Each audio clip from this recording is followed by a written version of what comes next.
नमस्कार, कानपुर वार्ता में आपका स्वागत है। मैं हूं आलोक पाल।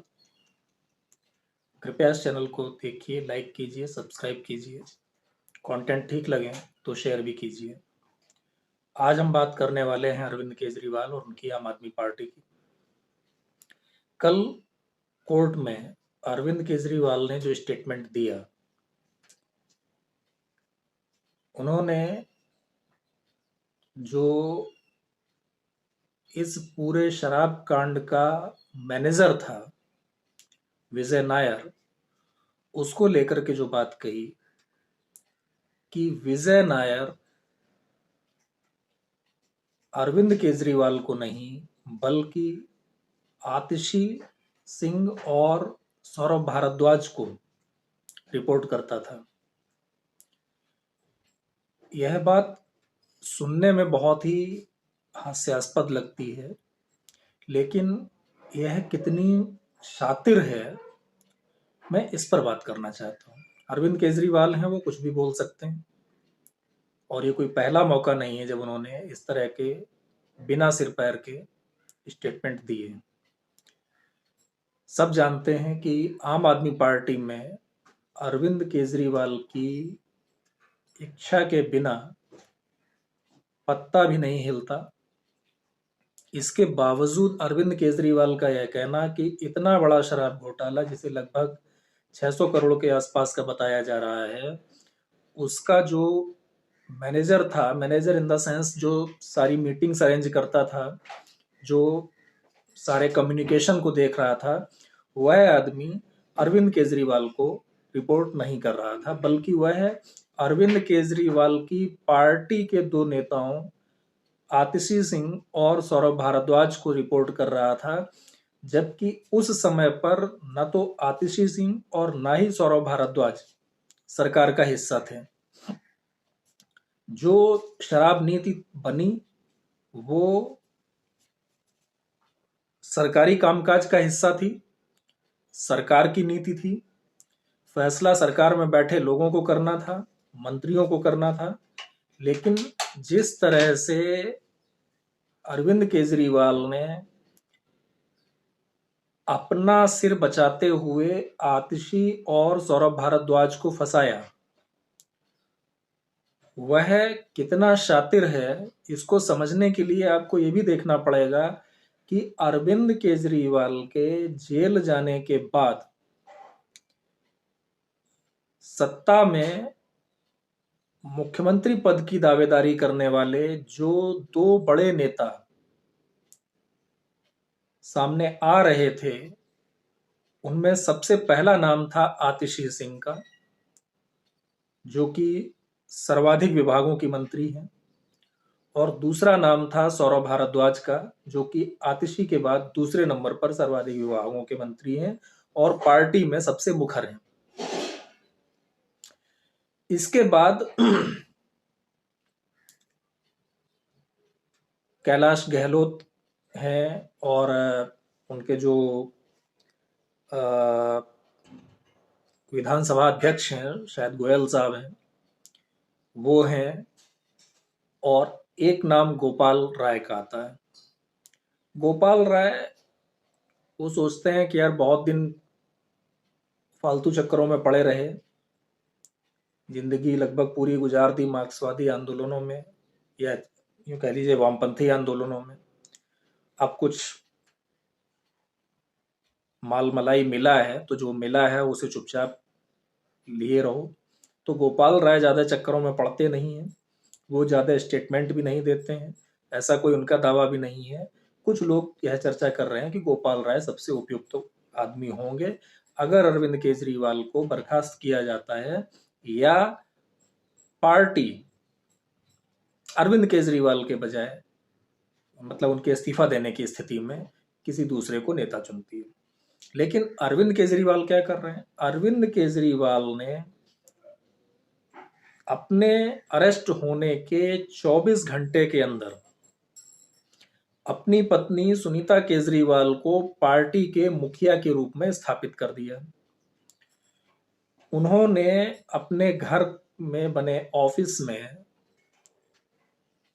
उसी स्थान का, उसी चेयर का और उसी माहौल का इस्तेमाल किया सुनीता केजरीवाल से पहला स्टेटमेंट दिलवाने के लिए। यानी कि सुनीता केजरीवाल न तो पार्टी में कुछ हैं, न सरकार में कुछ हैं, लेकिन वो उस कुर्सी पर बैठकर स्टेटमेंट दे रही थी जिस पर मुख्यमंत्री बैठते हैं। और उससे भी बड़ी बात जो मुझे लगता है कि जिस पर थोड़ा सा ऐतराज होना चाहिए, कि जिस तरह से वह राष्ट्रीय झंडों का प्रयोग अपने दोनों तरफ करते हैं बिना किसी संवैधानिक पद पर हुए, वह शायद हमारे राष्ट्रीय झंडे का दुरुपयोग है। इस चीज को भी थोड़ा सा ध्यान देना चाहिए। इस तरीके से तो कल को कोई आतंकवादी अपने दोनों तरफ इस तरीके के तिरंगे झंडे लगा के बैठ जाएगा और कोई स्टेटमेंट देगा तो फिर क्या होगा। तो इन सब चीजों को भी देखा जाना चाहिए। खैर, तो अरविंद केजरीवाल ने अपनी पत्नी को उसी चेयर पर बैठा दिया। उससे उन्होंने पहला और बहुत ही बोल्ड स्टेटमेंट दिया कि मेरे बाद अगर इस पार्टी को कोई चलाएगा, इस सरकार को कोई चलाएगा, तो वह सुनीता केजरीवाल होंगी। ये एक्चुअली अरविंद केजरीवाल का स्टेटमेंट था। मूक था लेकिन उन्हीं का था।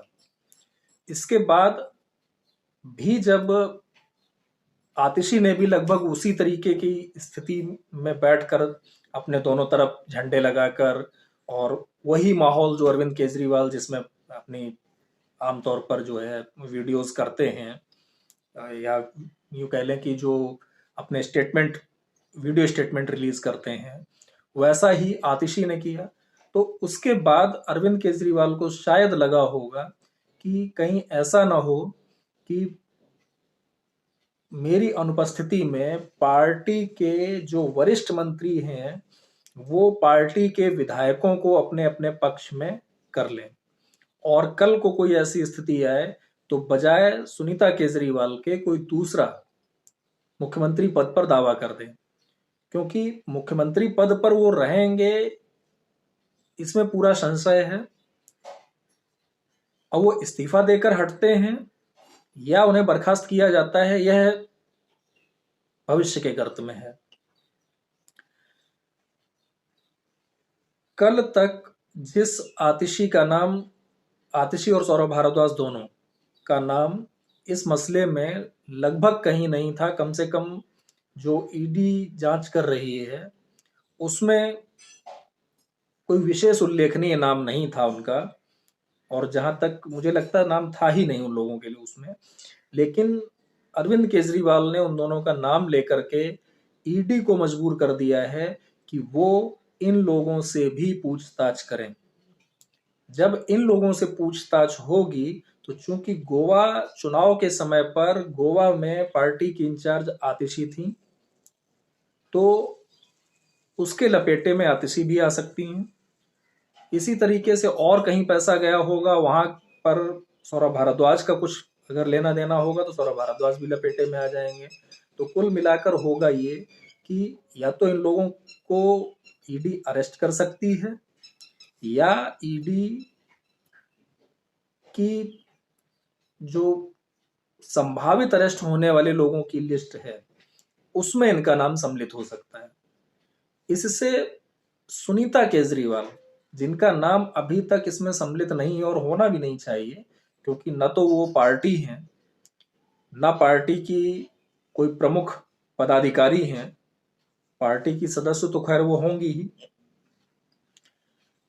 और ना ही वो सरकार में कोई पद हासिल किए हुए हैं।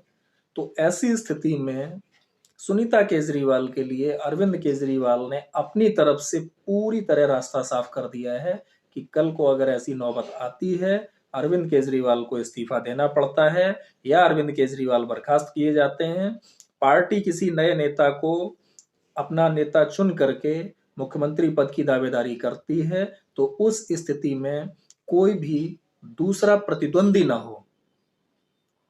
क्योंकि कैलाश गहलोत तो ऑलरेडी लपेटे में आ ही चुके हैं और वो इतने बड़े नेता हैं भी नहीं। गोपाल राय वो शांत आदमी है, उन्हें इन सब चक्करों में पड़ना नहीं है, उन्हें पता है कि मुख्यमंत्री की उनकी हैसियत नहीं है, तो वो अपना शांत बैठे हुए हैं। जो 2 नेता उछल रहे थे बहुत ज़्यादा, उनमें सबसे ज़्यादा थी आतिशी, तो आतिशी को कम से कम अरविंद केजरीवाल ने पूरी तरह से निपटा दिया है। और मुझे लगता है कि जिस आदमी ने अन्ना हजारे को तो खैर मैं बहुत बुद्धिमान मानता नहीं हूँ, तो अन्ना हजारे को तो छोड़ दीजिए, लेकिन अन्ना हजारे के आंदोलन में जो बहुत बड़े-बड़े बुद्धिजीवी जुड़े थे, उनमें कुमार विश्वास थे, किरण बेदी थीं, प्रशांत भूषण थे, योगेंद्र यादव थे, प्रोफेसर आनंद थे और इस तरह के बहुत सारे नाम थे, किसका-किसका नाम लें। तो उन सब को अरविंद केजरीवाल ने निपटा दिया, मतलब उन सबको खा गए, पार्टी पर एकाधिकार कर लिया। तो ये आतिशी, सौरभ भारद्वाज, ये तो बहुत छोटे लोग हैं, इनको तो मुझे लगता है कि वो आदमी कच्चा चबा जाएगा। ये जो मुख्यमंत्री बनने का इन्होंने ख्वाब देखा है, उसका जो दुष्परिणाम है, वह तो इन्हें भुगतना ही पड़ेगा। लेकिन अरविंद केजरीवाल ने अपने एक स्टेटमेंट से कम पार्टी पर अपने एकाधिकार को सुनिश्चित कर दिया है कि पार्टी में जब तक मैं मुख्यमंत्री पद पे हूं तब तक तो मैं हूं ही, अगर मैं मुख्यमंत्री पद से हट रहा हूं तो उस स्थिति में अगर कोई मुख्यमंत्री बनेगा तो वो मेरी पत्नी होगी, कोई और नहीं। आज की चर्चा में इतना ही। आपसे एक बार फिर से अनुरोध है कि इस पर अपने विचार कमेंट के माध्यम से दें और इस चैनल को सब्सक्राइब जरूर करें। बहुत बहुत धन्यवाद। नमस्कार।